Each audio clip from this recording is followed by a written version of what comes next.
Welcome back to Critically Incorrect, your weekly gaming podcast. I'm your host, Online or Brandon, joined here today by Charlie, if you wanted to say hi. Hello. Yeah, sadly, there wasn't an episode last week. There just wasn't much gaming news, and we were all kind of busy doing our own thing, so we decided just to take a break, which we surprisingly haven't done much for this podcast so far. But nonetheless, we just kind of felt that that was right. This week, we are joined once again, obviously, to discuss the latest gaming news. Sadly, not with Justin this week. He is on vacation, but we will have him next week for sure. But yeah, not too much going on in terms of the gaming space, obviously, because it is the summer, but we have had a few things like the Back for Blood beta test that we've been playing, so we'll give our thoughts on that definitely towards the end of the episode.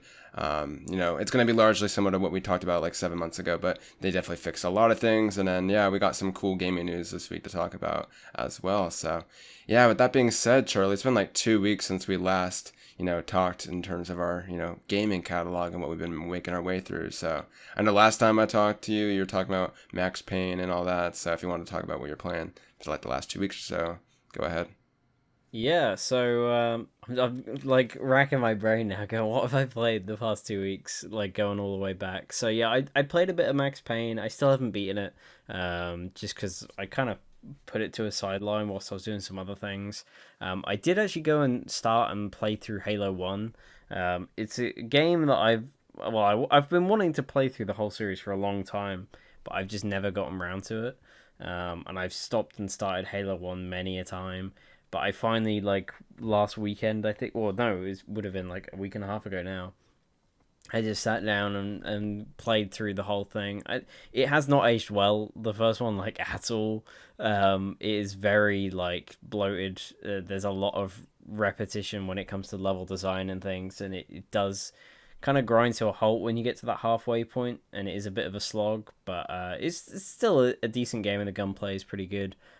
After that, I did start up Halo 2, and I'm having a lot more fun playing that one. Like, you can see the big improvement between those two games.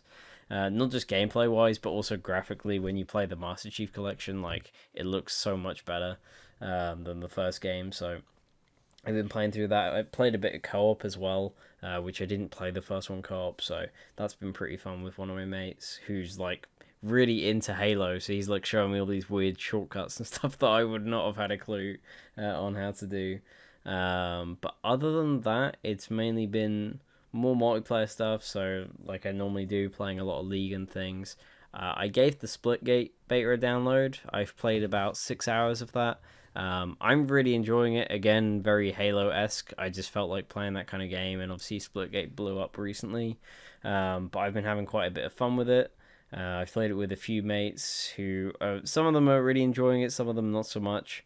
Because obviously it is very fast paced with like the portal mechanic and stuff. But it's a little bit of fun just to play a game or two here and there, just to hop on. Other than that, I guess Back for Blood as well. That's the other main thing. I guess I don't know. Do you want me to say my thoughts now? Or do you want to wait? I guess I'll just talk about it later, but if you wanted to like give a short summary of what you Yeah. thought, you can. So yeah, I've played. Looking at my timer on Steam, I've probably played about 10 hours of the beta because I think I had like 2.5 from the alpha. So yeah, I've played about 10 hours of the closed beta. I played a little bit of the open beta earlier today, which has just been a mix of co-op and PvE, or PvE and then PvP on the verses. Overall, I really liked it. I'm definitely going to be playing more before it comes out, but I'll save my thoughts for when we both go over it in a bit. But yeah, overall was having some fun with that one as well. But aside from that, I think that has been basically it for the past 2 weeks. Yeah. Nice, nice. Like for you, been playing Back for Blood a bit, the beta. I think I played like 6 hours so far. Yeah, liking it. We'll talk more about it, of course, later on. Besides that, in terms of actual games, I finished Max Payne 1. That was like actually, that was like almost like a week ago at this point. So yeah, I finished that on stream. Been streaming a bit more lately, which has been fun. And then I guess while I'm talking about streaming, I played through the first 5 hours of Hollow Knight again. So originally I started Hollow Knight a few years ago on Switch. I played for like the first hour and then ended up dropping it. It's just one of those games where it it's not the game's fault. It's just like I don't play the Switch much. So like I'll have phases where I play on my Switch for a bit of time and then I'll just drop the system entirely, right? So any games obviously I'm working on, I just get dropped and then I don't know. I just felt like playing it on PC and I'm glad I did. it's been fun to stream that. So really liking that game so far. It's awesome. It's crazy that game's been made by primarily like 2 people. So that's been awesome to play. Can't wait to play more of that. And then besides that, Splitgate I've also tried out quite a bit, a few hours with some friends. Really liking it, actually. That one clicks for me. Yeah, this is very fun to play. The portal mechanic's great. So you got like a little bit of strategy going on there, but obviously, just the core gameplay feels a lot like Halo as well. Besides that, I think that's been pretty much it. Let me just go through my Steam real quickly. I feel like I've been playing something else. Oh yeah, I started Super Meat Boy a bit. So I played through about 30 minutes so far of that, just a little bit. And that's pretty much it. Obviously, just the normal multiplayer games with friends as well. But yeah, been happy with that. Want to be playing some more. Actually, Charlie, did I mention playing Mass Effect 2 weeks ago, or was that? I guess I haven't mentioned that yet. So yeah. I don't think you had. Maybe you'd started it up on stream, but I think that was it. Yeah, so I started Mass Effect. That's another game I started up on stream as well. So I'm only like 2 hours into that one, but I do want to return to that at some point. It's one of those games where I'll probably stream a bit of it, but not stream the whole thing, because obviously it's a big RPG. So that's kind of a, hard game to stream entirely. So yeah, I'm looking through my stream history. That looks like it covers everything. And yeah, been an eventful 2 weeks for sure. And yeah, definitely going to be continuing Hollow Knight. And yeah. Anyways, I guess we'll move on to the releases this week. So Nintendo had like a little Indie World showcase where they showed off more, indie games. That it's weird because the indie games that they show are always like ones you don't see in other like presentations really. So they're always kind of unique, which I like, and they always have kind of like a similar like art style that looks very colorful. So a lot of cool games from there. The biggest one, probably for me at least, Axiom Verge 2 was Shadow Dropped. So that one, Shadow dropped, obviously, meaning it's out now, right? So very exciting stuff. I actually just recently bought Axiom Verge just a few weeks ago on the Steam Summer Sale, so that's probably going to be one of the games I play after Hollow Knight as well. Just trying to tackle those Metroidvania-like games, and yeah, excited that 2 is out here and ready. I've heard people say it's really good so far, so looking forward to picking that one up. Hellblade got a free update this week for Xbox Series X and Xbox Series S. Sadly, it's only those 2 platforms. They did say that a PC version of the update is also on its way. Essentially, this is just, the optimization update for the next-gen consoles. They also threw in things like, ray tracing and, some fixes for, like, DirectX and all that stuff. So some pretty cool visual updates. I know they also added, like, Chapter Select, which is a really big quality of life feature, which I want them to add to PlayStation 4 because I have 1 trophy left to get on that game, and it's because it's a collectible. I don't want to replay the whole entire game because there isn't a chapter select, sadly. But nonetheless, it's cool. It got an update. Obviously, Hellblade 2 is still in development for Xbox. Hopefully, we'll see that sometime soon. I guess while we're on that note, we don't have this technically in the gaming news, but there is like an Xbox Gamescom showcase happening in a few weeks' time, which apparently is going to have some first-party updates. So, hey, maybe we'll see some in there. And then also Pistol Whip got an update, Smoke and Thunder campaign update. Did you have anything you want to add to that, Charlie? Yeah, it's just an update that they've been working on for a while. It's like their last one they did, which was like a sci-fi set of levels. This one's more Wild West themed, with some weird like sci-fi type things added in. But it's 4 new tracks. I think if 3 or all 4 of the tracks are all like licensed tracks, which is pretty cool. Some of them are actually pretty recognizable songs. So I played through that earlier today actually, so I forgot to mention that. But yeah, I played through that, and that was actually a really cool update. And they've redone like the modifier system and stuff. So if you've got VR and don't have Pistol Whip, I really recommend it. It is a really Anyways, my Wi-Fi just cut out, so I think we were last talking about the Pistol Whip update. So I got everything up until I think he said it was just another story mode campaign with like some licensed songs, right, or something like that. Okay, yeah. So basically, I don't even know what to say. I've already said it. But yeah, there's like 4 new tracks. I played through it earlier. It's a really good update. And yeah, I recommend the game to everyone that has VR and just hasn't picked it up yet, because there is a lot of content now. They've still got more stuff coming. I think the first paid DLC should be out sometime the end of the year. Maybe they delayed it to next year. I'm not sure. But yeah, I really like the game. It's well worth picking up. Awesome. Well, I should be talking a bit about VR here in a bit, so stay tuned for that. Anyways, time to talk about some small news stories. So sadly, obviously, like any week, it seems like we're always going to have some sort of delay to, commentate on here. So this week it's Life is Strange Remastered. So I saw this and I was like, oh, Life is Strange 2 got delayed, but surprisingly, no. Actually, that one's still on track to hit for September 10th, I believe. This is actually for the Remastered. So it's weird. So apparently they're doing like a little DLC expansion after Life is Strange 2, which is going to be hitting like at the end of September or like in October time. And then obviously this remaster is also slated for the fall, so they said to give their team extra time. Obviously, given the pandemic, they're pushing it to early 2022. So yeah, if you're looking forward to replaying those games or just looking forward to playing it for the first time, yeah, sadly you're gonna wait a little bit for that. And then I guess I'll just couple this in because these are smaller, game delays, right? Oxenfree 2 was also delayed. Actually, that's a game I forgot to mention on that I was playing this week. Oxenfree, I also beat that on stream like 2 weeks ago. So yeah, Oxenfree 2 I'm looking forward to. Sadly, it also got delayed like right after I played it, so I guess I'm just bad luck like that. So yeah, sad to see, but it's just to be expected, right?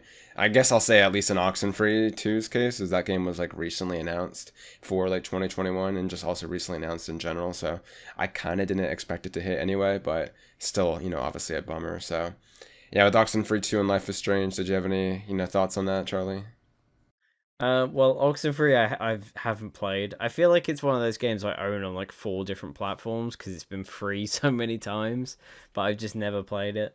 Um, Life is Strange Remastered I wasn't gonna play anyway. Like I've played the first one, I never played the second one. I never played the prequel one. I probably wasn't gonna play the new one, so like it doesn't really affect me too much. Although I feel like most of the people that like Life is Strange probably weren't too bothered about the remaster anyway, unless you were playing it for the first time. So yeah, and it's not like the new game's getting delayed. It is just the remaster. So yeah. Yeah, it's like the remastered is also not like essentially the controls. At least from what I've seen, it's probably gonna play the same, right? You're just walking. Yeah. So yeah, it's just mainly a graphical update. And yeah. Anyways, Tales of Arise, a game I'm personally looking forward to that's coming out next month in September, is getting a demo for next week. So that's going to be for all current gen platforms, so PS5, obviously Xbox Series X and Xbox Series S, as well as PS4 and Xbox One, I believe. So yeah, that's going to be literally less than a week away. So that's going to be on Wednesday of next week, the 18th. So going to be personally looking forward to that, and hopefully I'll have some thoughts to give on the podcast next week. Anyways, we talked about Back for Blood a little bit right before, we talked about what we've been, or right after we talked about when we've been playing. But yeah, a little bit of a surprise news story as well with that game is the fact that that game got gold. So this is kind of a sad story for me in general, just because I don't know, like we'll talk about it, when we talk about our thoughts on the game. But I definitely see areas where they can improve on in the demo, in the beta essentially. But it's obviously becoming more and more apparent that this beta was more of like a promotional beta rather than a technical beta. I mean, obviously in the era that we live in now, they could do day one patches and stuff, right? But yeah, it does seem weird that this game's going gold like literally over 2 months ahead of its release date. So a little odd there. Charlie, what was your thought on that, seeing that? Yeah, I mean, like, we'll talk about it when we get to our thoughts. Overall, I'm enjoying the game, but like you said, there's definitely areas that can be improved, and there are some areas that I don't think you can just improve within 2 months before release, like, especially seeing what people are saying online. Like, there's a lot of feedback that people are giving, and some of it, can be adjusted pretty quick, but there's a lot of it as well that I think is going to need a lot of long-term work. And yeah, I don't know how launch is going to go for the game, to be honest with you, because they haven't been too clear on how much content's going to be there at launch. That's kind of the big thing for me that I'm worried about, is how much is actually going to be there to keep people coming back after, they've beaten the campaign a few times. So yeah, I'm interested to see what happens with it, but going gold this early is an odd one for sure. Especially in the day and age where Cyberpunk went gold and like before it got delayed, and look how that turned out. So, Yeah, it's a little concerning. All I hope is that they continue to work on it. Obviously these next 2 months. I mean, I imagine they should hopefully be working on it next 2 months. Hopefully they're not all like, oh, let's go work on the DLC maps. Like, hopefully they start working on like the online systems and getting that stuff fixed out. We'll talk more about our problems with that there. But yeah, definitely a little bit concerning. I think the game's in generally a good state. But there's definitely areas that they need to work on that's not gold level right now. So yeah, I guess we'll just talk more about our thoughts here in a bit. Anyways, yeah, we got like a 2 month break of Hideo Kojima and Abandoned, and sadly, we got to talk about it more this week because the fire just keeps on going, and this trail of who knows what it's going to end up being just keeps going on. So essentially, the gist of what happened this week was obviously like 1 or 2 months ago. Blue Box Studios was obviously releasing that app on the PlayStation Store, right? That was essentially going to be showcasing more of the game, like a real time experience app or some sort of marketing word, right? That ended up getting pushed back like 2 months ago because of localization reasons, which already to me was a big red flag. Obviously, nothing you can really do about it. We waited till August now, and this past week, I'd say like a lot of people were kind of hyping it up, looking forward to finally seeing this game again. And lo and behold, like literally like the timer strikes midnight and they're like, oh yeah, sorry, there's apparently like a networking bug that we had to fix, and we're going to be working on a patch that's coming out imminently. So obviously, people are pissed because that's like a last minute delay. They kept reminding people on Twitter, we're a small team, so it might take a bit of time. And then I think like new advancements have come out today where Imran Khan even tweeted out saying that he hasn't even seen like a patch been pushed to the PSN network. And then also the fact that apparently they have like some graphical bug or some gameplay bug that they need to work on as well on the side. It's just a really, really messy and, messy situation that honestly is really sus in my opinion.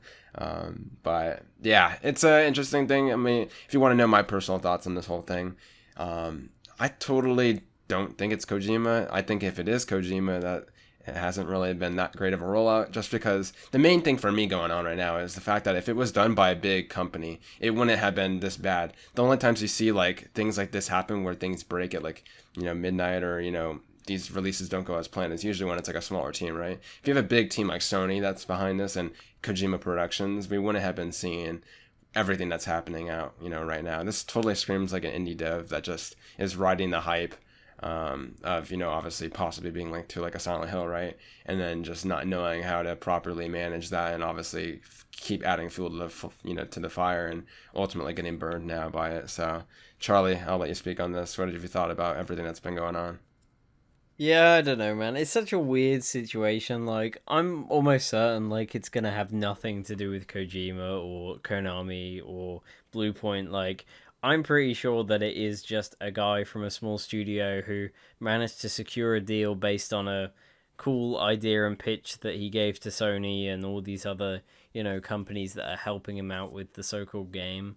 Um, and I just think it's all kind of, got to his head, and he is really struggling to get this stuff out because it is such a small team, and they're doing this weird real time experience trailer demo thing. Um, and I always feel bad for the guy, but at the same time, I feel like they can't help themselves. Like they'll tweet out something that will just fuel the fire again, and then Kojima will say something and people think it's a tease. Like I think today he posted a tweet about some movie, and the title of the movie has abandoned in the Are you title, and people started serious? freaking out, and it's like, come on, like it's not that deep. I don't think it's that deep. Like if it is, it's a really terrible way of doing it. The Like only it thing could have that's been weird to rolled out me way better. The only thing that's weird to me is the fact that like they haven't really commented on it yet. Like it's gotten pretty big, and then like even Shuhei was like kind of teasing about it on Twitter, like showing the abandon The on his thing is PS5. though with Shu tweeting about it is he is the head of indies. Indies, So yeah, I imagine out of all the people at Sony, he's probably the one that is going to be vocal about it, because I imagine he would have been worked with them. like there when they were securing the deal, and he's probably worked with them. So I get it from his perspective. He might not be hyping it up because it's a Kojima thing. He's just hyping it up because it's an indie game.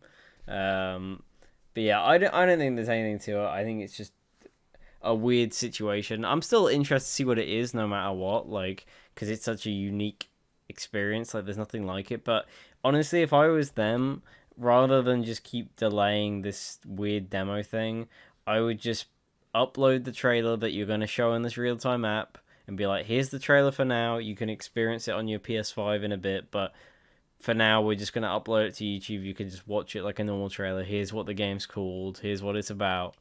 You're welcome. It's not Silent Hill. Go away. Like, I think that would be the best way to do it, because you're just causing yourself more problems the longer you leave it at this point. So I Yeah, think they should just upload the trailer. But, that's I just me. almost like don't want to personally buy the game just because of all the annoying and nuisances they've caused me. But yeah, hopefully the game looks good. I don't have much faith in this project because everything. I don't know if you've seen like the original trailer even looked like an asset flip apparently, like that happened on Unreal Engine and Yeah. stuff, and obviously that was running really bad frame rate wise, and it just I don't see this coming out good, but. Sure. I mean, I would say I'll keep an eye out, but I don't need to. It's going to be flooding my timeline, so no choice really there.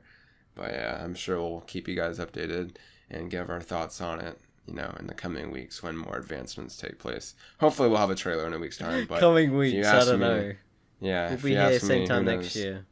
Yeah, I won't be. So I'll be long. Move past this topic. Trust me. Anyways, speaking of, I guess gaming news. I don't know. I was gonna say leaks, but technically it wasn't a leak. Call of Duty Vanguard. So it's August. Surprisingly, it's August, and it's time for Call of Duty to get revealed. Apparently, it's still planned for a Warzone reveal. That's hopefully happening like in the next few weeks here. Apparently that's changed now. Yeah. That got pushed back to September or something. No. So apparently they're not doing it in Warzone anymore. Apparently Oh. it's just going to be a normal reveal, which is really weird. I think that's weird given the popularity of Warzone, but yeah, it's gonna be Call of Duty Vanguard as like the leaks have said for like the past 6 months. There was like a new banner that pretty much went up. I think it was like in-game files that someone found that it's pretty much just all like marketing material, right? So you have like the main like game art, you have like the Ultimate Edition banner on one of them, and the regular edition, and they have like a whole banner that shows like the skins that you get. It's nothing like greatly detailing. I know there was like another separate post that showed there was gonna be like 24 multiplayer maps at launch. It'll have a campaign mode. I think they said like zombies is apparently being done by Treyarch, right? Yeah, that's the one thing that excites me most personally. Um, but yeah, I don't know. It's a weird situation because it like there had been loads of leaks about this event happening on the 19th, which is at one point people thought it was a Warzone thing. And then Tom Henderson, who obviously did a lot of the Battlefield leaks, and he's been accurate so far about both Battlefield and COD. He was saying that press and like insiders were being shown stuff today, and then there would be just a normal reveal happening on the 19th with like a CG trailer and stuff, which is also the rumored date for a state of play, which is again pretty interesting. So I wonder if they might show stuff there. That was rumored last year for Cold War, and that never happened. Yeah, so that's the current rumor is the event's going to happen there. But then once these leaks happened, COD have actually acknowledged it, which is a really weird thing. They never usually do that. But they posted like a GIF of a shot from apparently the reveal trailer, just with all like planes flying overhead, and they just say rumors and leaks and stuff on them. People are just like, oh, I guess they're actually embracing it for once, which is a unique take for COD to actually like embrace all that stuff. So usually Activision's big on like DMCA takedowns and all that. Yeah, so yeah, I don't know. Like I've never been excited for this game purely because it's World War II, and that doesn't excite me too much. The zombies mode interests me just because the leaks right now are saying yes, Treyarch are obviously helping them out on the mode, but also it will be connected to the story from Cold War. So it won't take place after for obvious reasons because it's set during the 80s, whereas this is during World War II. But it will be like in the same timeline, so it will be set before the like accident that happens on the launch map, D Machine from Cold War. So it's still going to be connected and continue the story in some ways, and it will be done by Treyarch. It's just going to be obviously on like the Modern Warfare engine and that kind of thing. So for me personally, that's the thing I'm most excited about because zombies is the best mode in Cold War, I think personally. But I'm not too interested in anything else about the game, so I probably won't be getting it at launch. But I'll definitely keep an eye out, and I'm interested to see how it turns out. But yeah, zombies is the only thing that I'm like, okay, this is getting me interested, just because zombies in the past like year has been really good. And Treyarch have been doing a good job with that recently. Plus, it'll be the first time that we'll see zombies on that new engine, I guess, outside of Warzone stuff. So it'll be cool to see how that looks on that engine. Yeah, I'm actually looking forward to it, but only for one reason. That's because it's being developed by Sledgehammer, which obviously they made World War II, and they also made Advanced Warfare, which is still my personal favorite Call of Duty of like the last decade. So I'm personally looking forward to campaign because I liked World War II's campaign, and even to a certain extent the multiplayer because I liked both of those multiplayers that they made.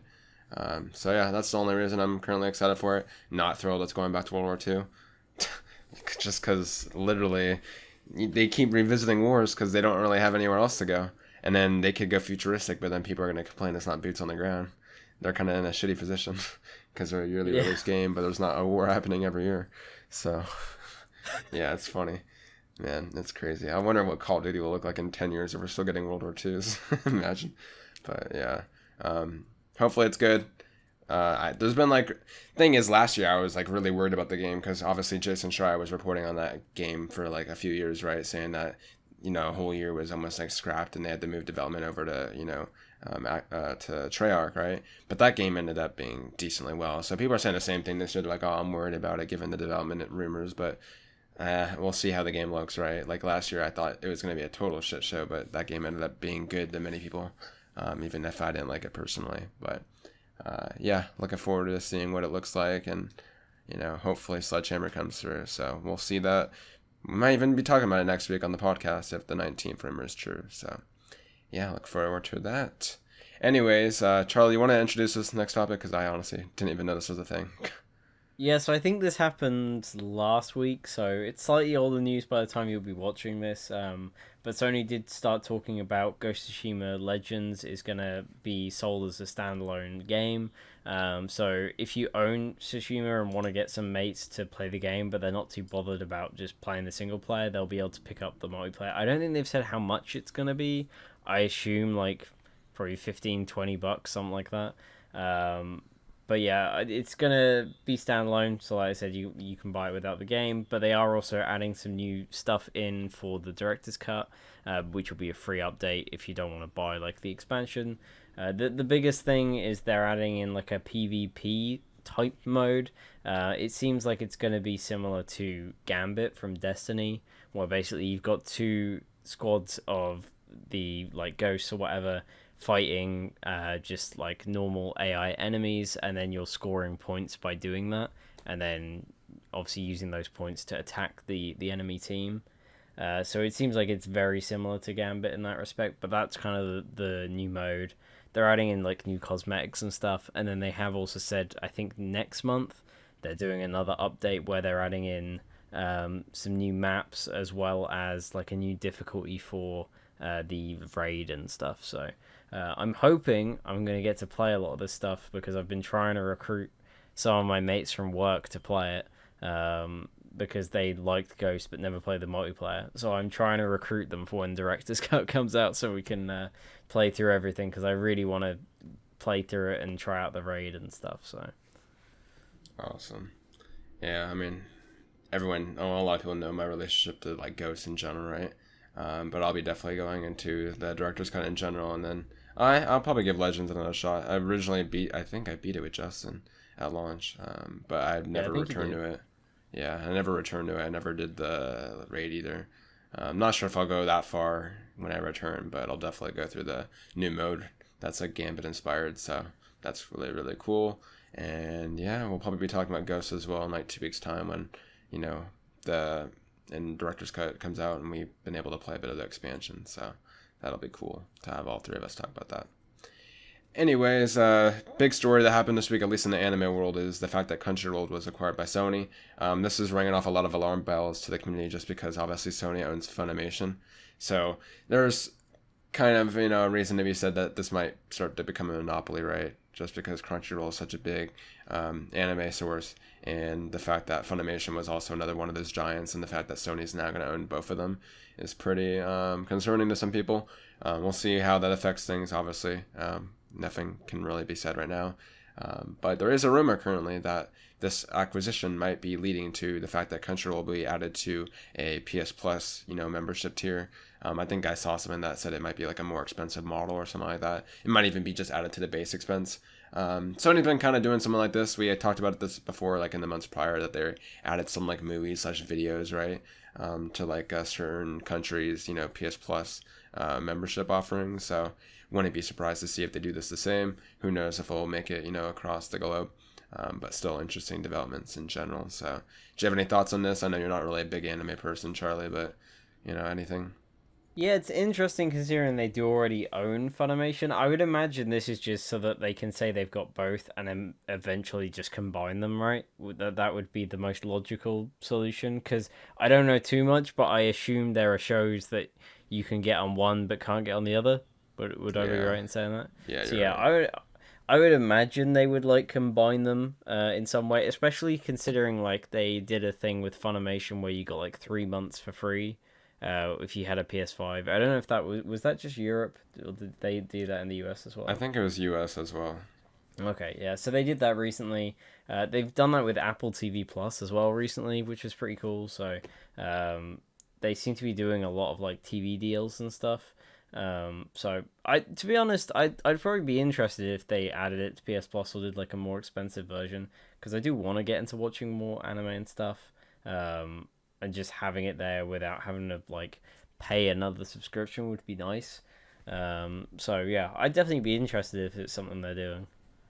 Yeah, you gotta watch Attack on Titan for sure. Anyways, GTA 5 is making some news.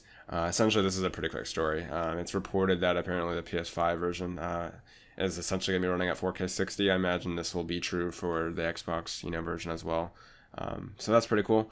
I've recently played it like a few months ago. I went back to GTA 5, and I couldn't. I had to delete it off my PS. Actually, it would have been PS4, so right before PS5 came out, and like the frame rate was just really bad. Like I think it was like it might have been hitting 30 and it just looked really slow, but it definitely looked like it was dropping below 30. So I had to go to PC and, was able to experience the higher frame rate. So I think that'll be big for a game that's as popular as that and is played constantly. I still see my brother play it every week. The fact that that will go up to 4K 60 would be pretty cool. And obviously GTA 5, I think it's going to be getting like its online component available as a separate app, or at least a separate purchase as well, similar to how like Red Dead did it. So that's pretty cool as well. So yeah, 4K 60. Sadly, it's of course going to still be like a paid upgrade, I believe, or just a paid game because it's probably going to be sold separately, knowing Rockstar. But who knows? Yeah, what'd you think about that, Charlie? Are you going to be trying out this next generation version on PS5? Um, I personally won't be. For a couple of different reasons. I mean, the main one is I've played the game like the single player like twice at this point. Like I don't need to play it again. I own it on PC, so I can already play it at 4K 60 if I wanted to. So it'd just be kind of a waste. Um, as well with the online, I already transferred my character from PS4 to PC, so I can't transfer it again. Because you can only do the transfer once unless they update that. So I'd have to make like a new account on PS5, which I'm not gonna do. Um, but yeah, I think it's kind of a given that it would run at 4K 60. I'm glad that it's not going to be capped at 30 on next gen because yeah, that was the one thing that stopped me from playing on PS4 after a while was that Yeah. 30 FPS cap. Um, but yeah, I don't know. Like GTA is just one of those games. I don't understand why it's so popular. Honestly, these days, like there are just so many better multiplayer games out there. Well, it's a Honestly, role that I play don't. game where you could do anything. It's like Minecraft, right? Like the I get limitations it, are but like endless. on console at least, that is where I don't get it because on PC you've got like the actual like role play servers and stuff. Yeah. But you don't really get that on console. My brother still Um, role plays, but he okay. just does regular shit with his friends. Like he'll just blow up shit and pretend he's like But yeah, some I nerd. don't know. Like I get the fun of it, but it became so pay to win as well, and I was just like, yeah, this isn't for me anymore. Like when they'd added new vehicles and they were so expensive to the point you would have to grind so much, or you could just put on like 20 quid and then get the new car that was like indestructible or whatever and had rockets. Like, what is that? Like that's where I kind of switched off with the online. So yeah, I personally won't be trying it out, but it's cool that it's there for people that want to play it like that. Yeah, ditto that. The grind in that game is atrocious. Yeah, and the missions are fun themselves, but not when, like you said, you have someone that can like literally send in like a nuke bomb on you or something like that. It's crazy. But yeah. Anyway, speaking of GTA, an exciting announcement, at least, or rumor rather, was broken today by Kotaku, essentially talking about a rumored trilogy of GTA games being remastered. So I guess this also ties into like another story that essentially was announced from Take Two, or 2K actually, or no, Take Two, where they said they had like 3 remasters in development. It turns out that those 3 remasters most likely are going to be GTA 3, Vice City, and San Andreas. The only reason I say most likely is it could be bundled in all together and it could be counted as one remake or one remaster, but these are like 3 separate games. So yeah, this it's a good blog post. I definitely recommend reading it. They give you kind of like the rundown of the history of this project. They said it was like originally supposed to be a freebie for GTA 5, next gen versions, and then they said it was originally pushed earlier to this year, like early in the year, but then that got delayed. And then currently where it stands, the project is set to be released like in October, November timeframe, and it's just going to be like a standalone digital release where you get all 3 games if you buy it or not, which I think is a good way to do it in my personal opinion. It would be cool to see that you be able to buy it individually, but the games are also, usually pretty cheap. I'm not sure how expensive the remasters will be, but I can't imagine this full thing, obviously each one being individually like really expensive. So yeah, we'll see about that. More details go into how it's going to be running on Unreal Engine, which is pretty interesting. And then like one source that apparently saw the project said it looked like a very heavily modded version of the old GTA classics, and that they'd be going, like incorporating and updating that essential classic GTA like text, but it's going to be obviously updated and upgraded and all that. So pretty exciting news. I have wanted to go back to San Andreas because I did try playing that before in the past. I never really touched Vice City or 3, but I did actually recently pick those up on Steam because I was wanting to go through them, but I guess I might just wait at this point.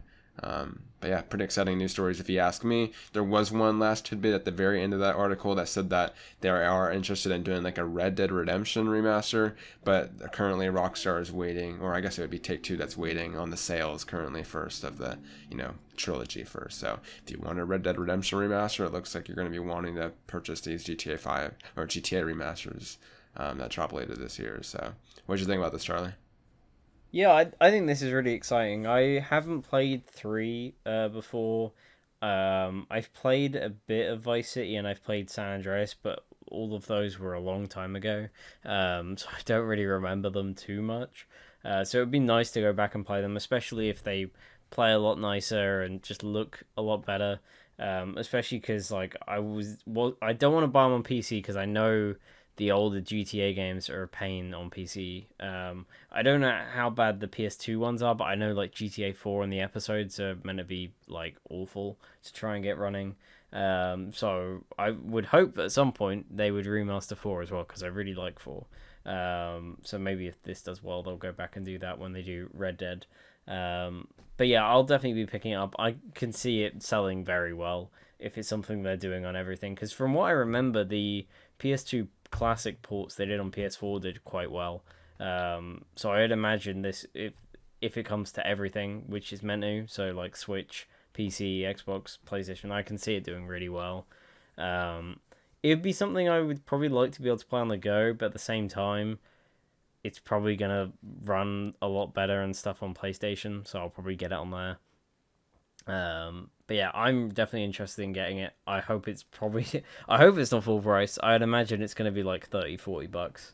I hope, but so I can you're see paying them like, also well, being like 10-15 each. I can also see them being like each remaster is $20, and then it's like a Well, I total think price of they said in 60. the article that the current plan is to put them all in one purchase. They won't be sold separately. So you think nice. the one purchase will be $60, or do you think it'll be cheaper? Because I could totally see I think it it'd be full like price. $30-$40. I That's don't sick think of they'll it. sell it at full price. I think it'd be hard to sell that to people, but I think it depends on how the we'll remaster see. looks. Like if it looks really impressive, Yeah. I could totally see them charging $60 for that. But we'll see. It definitely won't be over $60. But yeah, 70. Cool. Imagine it wouldn't sell well, and then we wouldn't get a Red Dead Redemption remaster. Man, I'll personally pick it up. I'll buy anything that Rockstar drops that's not GTA 5. Yeah, It's like true. literally like I'll show support for anything that's not you releasing GTA 5 again. Like holy shit. So yeah, that's pretty much my stance, and obviously I want to replay these games, or play these games rather. So yeah, very exciting to have a new story that's not GTA 5. Thank fucking god.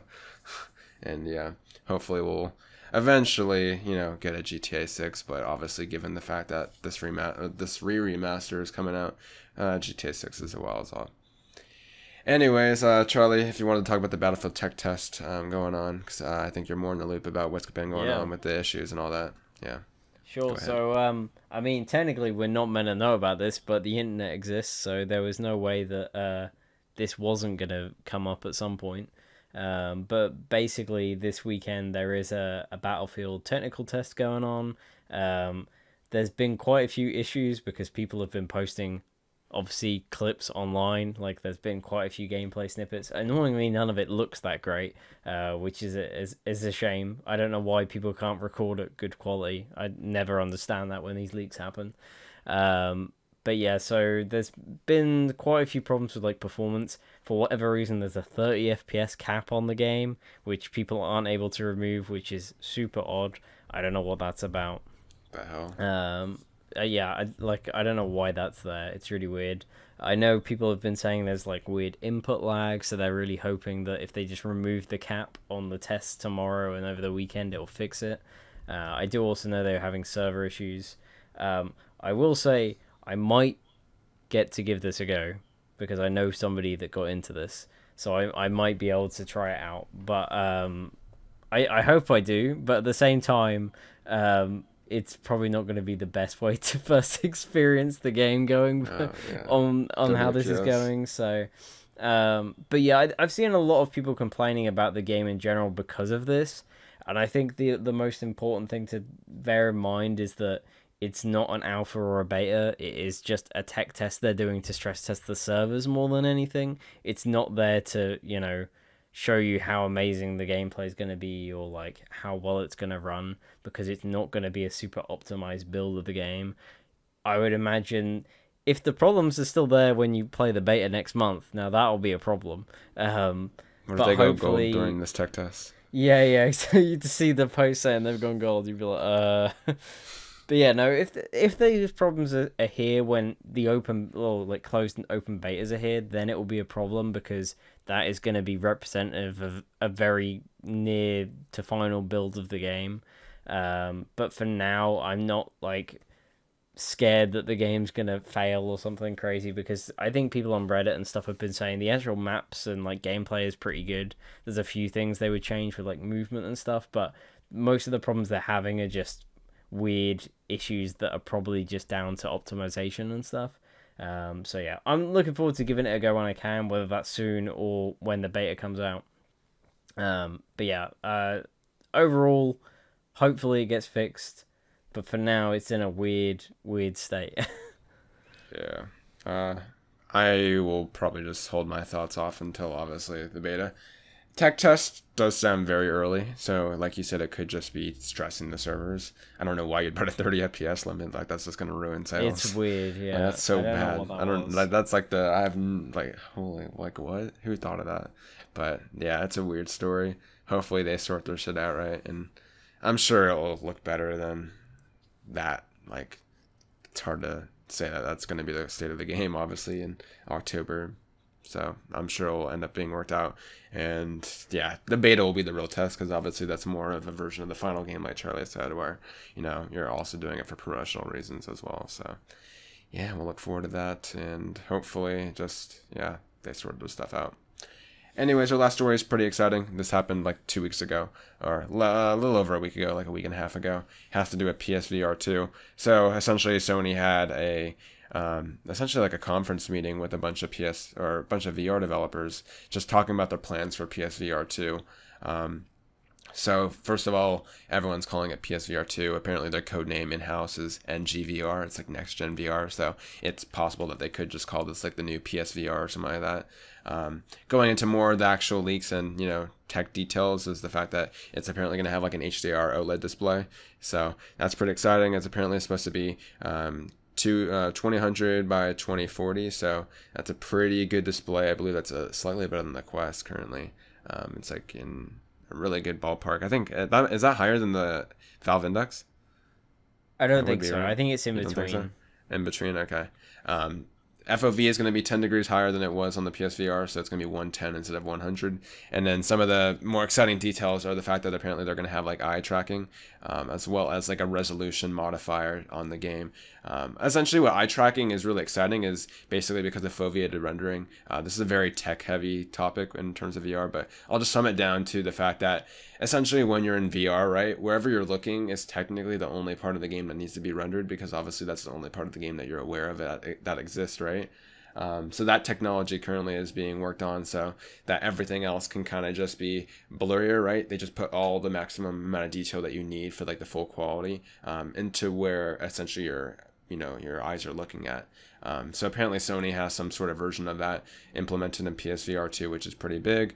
They said that controllers are obviously going to be packaged with each headset, and then they're going to have touch sensors. Apparently, we talked about adaptive triggers and haptic feedback before. Apparently, there's also going to be these touch sensors, which are analog, so obviously that means it's going to be either on or off, that essentially just tell if your hands are being placed somewhere on the device. I think Oculus Touch has something like that with their controllers as well.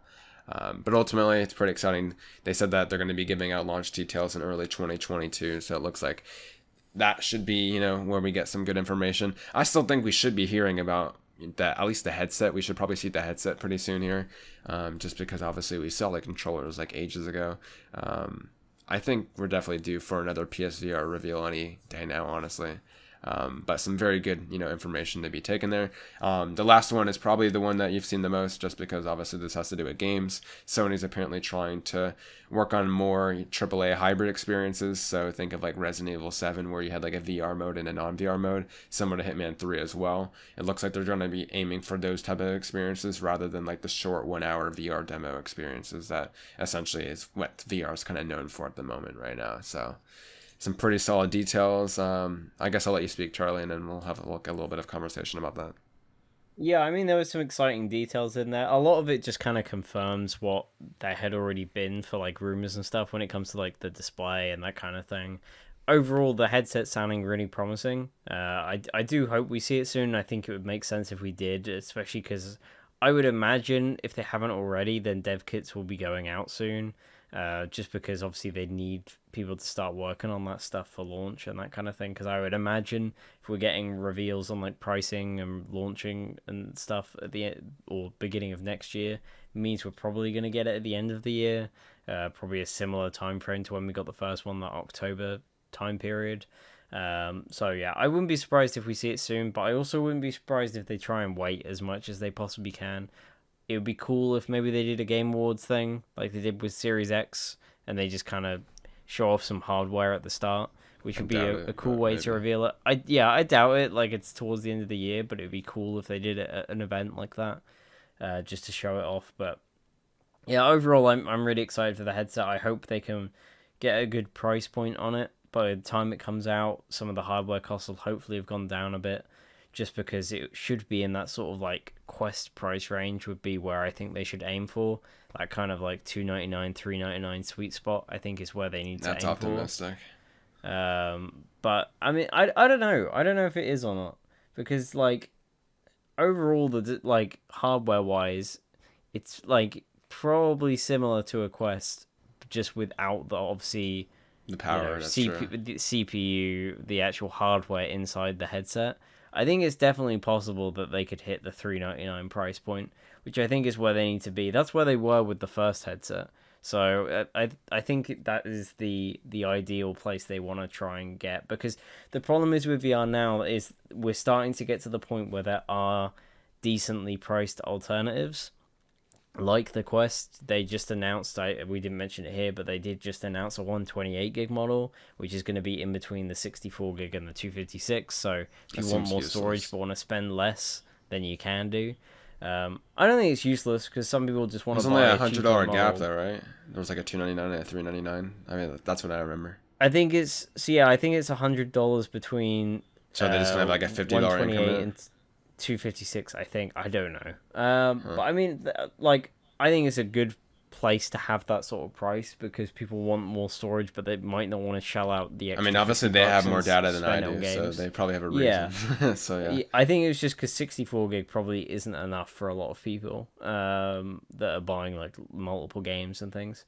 But like when it comes to PSVR, I don't think they can go above that price range. I think if it starts to hit the PS5 price, I think that becomes an issue, because people immediately go, oh, VR still costs way too much money, because I have to buy a PS5 for $500, and then I have to buy a headset for another $500. That's $1,000, you know? That's true. Or I could just buy a Quest for $300, and I can play most of my games on this Quest. That's true. Actually, I agree with that, especially given the fact that it has such a stigma of being expensive.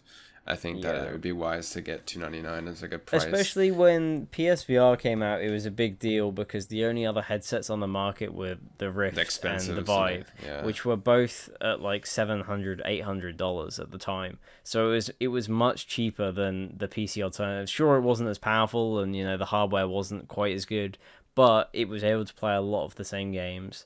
And it was a hell of a lot cheaper. So I think they need to aim for that price point because otherwise they are going to be shooting themselves in the foot. Personally, I think, but um, either way, I'm excited to see what it is. I hope it's something we learn about soon. But it's all sounding very promising so far. Yeah, I definitely think PSVR2 is going to be great.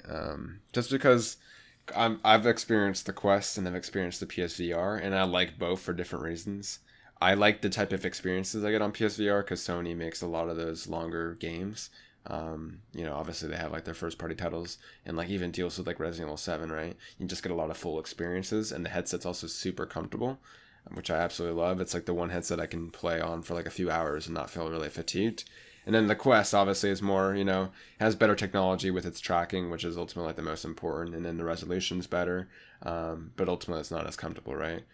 So I really have strong hopes for PSVR 2. The fact that they probably will have a very comfortable headset that's going to be essentially one wire connection only, and it's going to have Sony's backing support behind it. I imagine Asobi's going to be there at launch with the new Astro game that's going to be using the haptics on that headset. They mentioned also, I forgot to mention this in the leak or rumor, and that's the fact that apparently they're planning on remastering some of their older PSVR titles. So I imagine games like maybe Blood and Truth or the more popular games, probably maybe honestly the Astrobot might get remastered because a lot of people love Astrobot after PS5, and that'd be a smart game to remaster as well, since that's a beloved game that's like over 90 on Metacritic for being a VR game. So yeah, there's a lot of really cool potential for this headset. I just really want to know more about it, but obviously, it seems like we might have to wait till next year. So still very exciting the fact that we're only like a little over a year away from PSVR 2 when we've had this, current PSVR headset for like almost 5 years now. So it's like pretty much its own console generation right there. So definitely very exciting stuff, and can't wait to, play it and try it out and see what games they announce for it. So I'm definitely going to pick that up, and I'm sure we'll cover more news, as we get it. So I guess to end off this episode, we'll talk a bit about Black for Blood, give our short kind of, thoughts about it. So yeah, Charlie and I have played together. We played with him as well. And yeah, we've been enjoying it. I guess I'll give my thoughts real quick on it.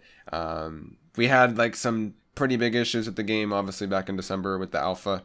Things that the card systems were kind of weird and not fully explained well as the fact that the game just seemed really hard, as well as the frame rate was kind of all over the place. So all those issues seems to be removed, at least for me. The card system seems explained a bit more. The frame rate seems, stable out, which is to be expected. Obviously, optimization is towards the end of the development cycle. And then yeah, so far the level design seems just as good, if not better, than the level we played back in December. A lot of it seems really good. I guess Charlie's going to also talk about this, but our main issues kind of lie with the online component.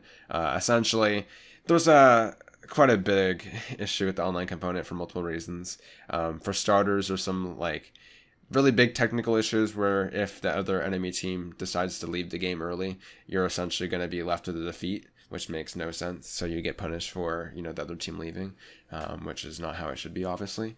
And then also the fact that this kind of lies with those issues is the fact that the multiplayer mode just seems to be very long. So there's a lot of setup process, obviously, with choosing like your own cards if you're playing as a survivor. And the fact that it's a best of 3 can mean that these rounds can take possibly, or like the whole multiplayer match could take up to like 30 minutes to play. If it goes the full 3 rounds. So a bit issues, a lot of issues over there in terms of just, generally the online mode and how it works currently in its state.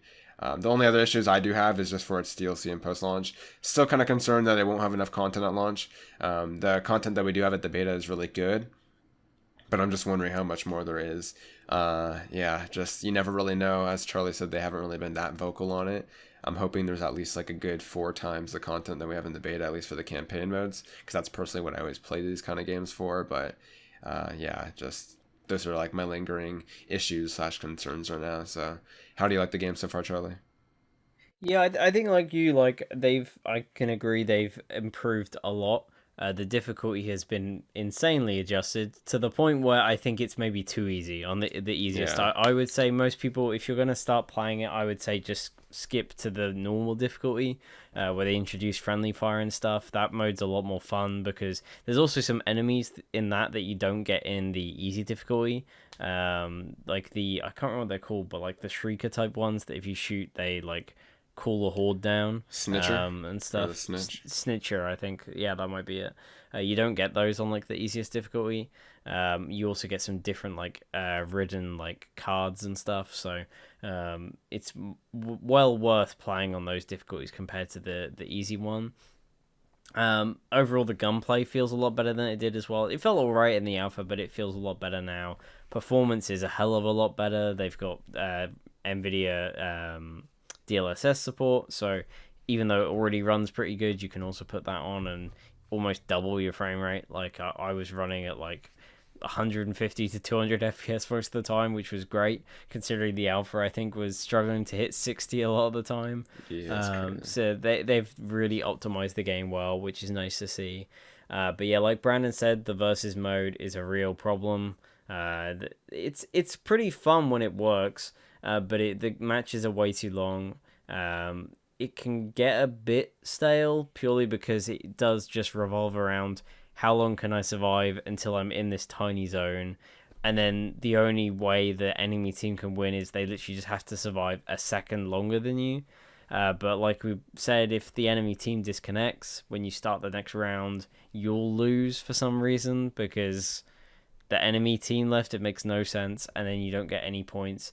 Even if you win, because I did win a game earlier today, I finally managed to beat one without disconnecting after probably about 10 tries at playing that mode. I got like, I think 30 points, which is enough to buy like one card. I was like, I just spent like jeez. half After an that hour on 30 this mode, minutes. yeah. So and I was the top of the team and stuff as well. So like, it's kind of ridiculous how little you get from it. I agree with most of the people online that it is really disappointing there isn't campaign versus, which is probably most people's favorite mode from Left 4 Dead. It's like the best way to play that game. It allows you to play through all the campaigns, but against other players, so the other players can take over the special infected and try and fight you whilst you're trying to get through a normal campaign, which I think is a real missed opportunity. I really don't understand why they haven't put it in Back for Blood. All it takes is to look at the player stats for Left 4 Dead 2, and you can see that it's the second most popular mode. Bro, First, they made obviously, Left just 4 being Dead. normal co-op. Yeah, they can literally they know because they made it, and they've been questioned about it a lot. And they basically their excuse is how I'm putting it is that they wanted to try something new. I was like, okay, The sure. hell? Just Um, removing stuff. to me, it seems like they probably just want to add it as paid DLC post launch, which sucks. But I also wouldn't be surprised if it's a Warner Brothers thing. Or they don't have enough To time. me, it feels like the game isn't ready. I can't bear to think what the game would have been like if it had released in June, like it was meant to. Like it would have been such a mess. But I really don't think I personally don't think there's going to be enough content at launch to warrant the full price. Um, I'll be playing it via Game Pass, and then I'll decide whether I want to just buy the game outright or just stop because I don't like I said that they haven't really said how much content's there. We know there's just the two modes. There's the PvE and PvP. There's no campaign versus, like I said, which is a big issue I think for most of the community. And yeah, they haven't really said how many acts there are, how many levels there's going to be, how much replayability there is actually going to be. Is there going to be a cool leveling system? Is there going to be ranked for multiplayer? They haven't said any of this stuff. And yeah, that That's true. worries There me a should be a bit. leveling system. I think some kind of just cool progression outside of the cards, which there seems to be. There doesn't seem to be really any cosmetics in the beta at least, but I think there will be when the game's actually out. Because cosmetics and stuff are always nice to have just to actually progress. It just gives you something to work towards, especially in a game like this where you're not unlocking specific weapons or something because you're finding them during a match. So I hope there's enough there at launch, but I do worry that it's not going to be enough to warrant, $60, because it is. I personally already thought it was way too much for the game, considering Left 4 Dead was never a full price game back in the day, and you can pick up Left 4 Dead 2 now for like $10, like 5 on sale. So like, it's got big competition and big shoes to fill, considering it's the first real Left 4 Dead type game we've had in a while that can actually compete with it. And even still, Left 4 Dead 2 is probably still going to be a better game. So, yeah, I don't know. I'm enjoying my time with it, but I do worry that it will kind of be left behind after like a week or two of coming out. So It's going to be Left 4 Dead. Left 4 Dead, exactly. But hopefully they'll be back for I Oh don't, my god. I don't know, but no, I do hope it's really good. But I do worry there is going to be a lack of content at launch, and the paid DLC might hurt them in the long run. But I guess we'll just have to wait and see with that stuff. I definitely think, like, in terms of like the marketing decisions and like the financial decisions, this game should be like $40 and it should have free DLC. Like, do a Fall Guys, right, where it's not like a full price game. And like, it's hard to do like a full price game nowadays, to have like a game that builds a community afterwards. Like, there's not many games that currently have like a strong community as a full price game, besides like juggernaut series like Call of Duty, really. Obviously, just given the fact that a lot of games are now free to play, and the fact that Charlie just mentioned that you could pick up Left 4 Dead 2 for like $5, and Yeah. that arguably easily has more content and it has a workshop component to it. So yeah, it's a hard sell for sure. Uh, Hopefully, yeah, I don't. It's hard because like a lot of the decisions now, it almost just feels like it's too late, right? Like, I know the online mode won't be fixed before launch because they have like real issues behind, like the tech behind it, where it's like registering as a loss, and just, yeah, there's a lot of issues like that. Obviously, things like the campaign as well. If we do want more content, we're gonna have to pay for that content, which is not gonna be a good thing. So there's a lot of worries to be said about this. Hopefully, they're just hearing it. A lot of it, I wonder if they can even do, because I imagine a lot of this is up to Warner Brothers in terms of like the DLC Yeah. rollout. So yeah, we might be stuck with this, and yeah, it's always a pain as a gamer to like see game releases incoming and knowing the pitfalls that have happened to past games, and just seeing it happen all over again, because that's almost like what we're seeing right now. Like, we see the issues that are about to happen, but there's nothing we can really do about it besides give our concerns and just know that it most likely won't be answered. So yeah, we'll just pray, and hopefully the game launches in a good state. At least the gameplay's fun. Like, yeah, like, it could be worse, right? Like, at least we're having fun with the gameplay. It's great, it runs great. At least it's not gonna be like a technical issue. It's just the online mode needs dramatic work, and there might not be enough content, which are still critical issues. But yeah, we'll see. Anyways, I guess that sums about it. Nice longer episode for a change here on the podcast. Yeah, once again, we'll have Justin on hopefully next week when he returns back from his vacation. And yeah, seems like we're coming to a point where we should hopefully be getting some gaming news. Nothing's confirmed, but there is some strong, heavy rumors that Sony should hopefully have some information soon. I mean, they themselves even said that they're going to have information later in the summer. So technically, like in the next month, we should be guaranteed at least some news, right? So yeah, hopefully we'll have some big news to talk about here in the coming weeks. But yeah, that has been it for this week's episode. We'll see you next week for episode 38. Take care. See you later.